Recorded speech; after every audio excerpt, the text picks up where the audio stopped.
আজও ৮ দিন হাসপাতাল ছেড়ে যাচ্ছেন কিছু রোগী। এ নিয়ে আরও জানাতে সেখান থেকে যুক্ত হচ্ছেন সহকর্মী ইউসুফ ভূঁইয়া।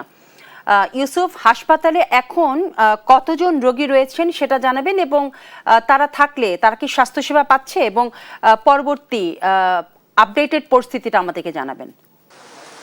বিপাশা ৬ নবজাতকের মৃত্যুর ঘটনার পর তদন্ত কমিটির রিপোর্টের ভিত্তিতে কিন্তু ৮ দিন হসপিটালের যে লাইসেন্স, সে লাইসেন্স বাতিল করেছে স্বাস্থ্য মন্ত্রণালয় থেকে। এবং এর পরবর্তীতে কিন্তু এখন পর্যন্ত হসপিটালে কিন্তু রুগী যারা রয়েছেন, ক্রিটিক্যাল রুগী যারা রয়েছেন, তারা কিন্তু এখন পর্যন্ত হসপিটালে রয়েছে অনেকে। এবং আপনাদেরকে জানিয়ে রাখি, নির্দিষ্ট করে কিন্তু হসপিটাল কর্তৃপক্ষ থেকে এখন পর্যন্ত জানানো হয়নি যে কতজন এখন পর্যন্ত হসপিটালে ভর্তি রয়েছে। তবে আমরা বিভিন্ন সূত্রে এবং বিভিন্ন গণমাধ্যমের তথ্য মতে আমরা এখন পর্যন্ত যেটা দেখেছি যে বেশ কিছু ক্রিটিক্যাল রোগী কিন্তু হসপিটালে এখন পর্যন্ত ভর্তি রয়েছে। তার মধ্যে গতকালকের তথ্য মতে এখন পর্যন্ত প্রায় 243 জন রোগী এখন পর্যন্ত হসপিটালে ভর্তি রয়েছে। এবং এর মধ্যে 50 জন নবজাতক এবং তার মধ্যে 13 জন কিন্তু আইসিইউতে রয়েছেন, এবং সিসিইউতে 6 জন রোগী ভর্তি রয়েছেন।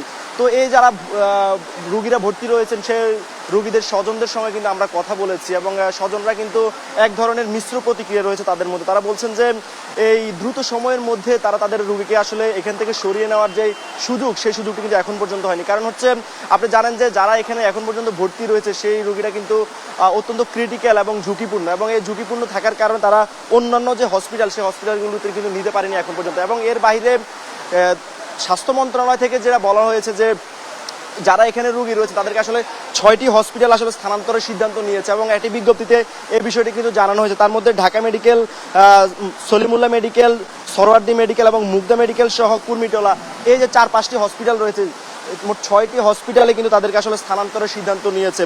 তো আগামীকাল রোববার কিন্তু ৮ দিন হসপিটালে যে লাইসেন্স বাতিলের সিদ্ধান্ত নিয়েছে সরকার, সেই লাইসেন্স বাতিলের বিরুদ্ধে কিন্তু আবেদন করার সুযোগ রয়েছে ৮ দিন হসপিটালে, এবং আগামীকাল পর্যন্ত অপেক্ষা করতে হবে।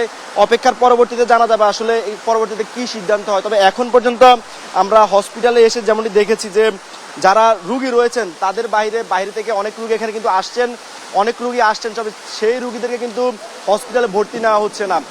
যারা আগের রোগী রয়েছেন এখানে, তাদেরকে এখন পর্যন্ত হসপিটালে রয়েছে, শুধু ঝুঁকিপূর্ণ যারা রয়েছে তারা, এবং এর বাইরে যারা একটু সুস্থ হয়ে উঠছেন তারা কিন্তু হসপিটাল ছাড়ছেন। তো এই ছিল ৮ দিন হসপিটাল থেকে সবশেষ তথ্য।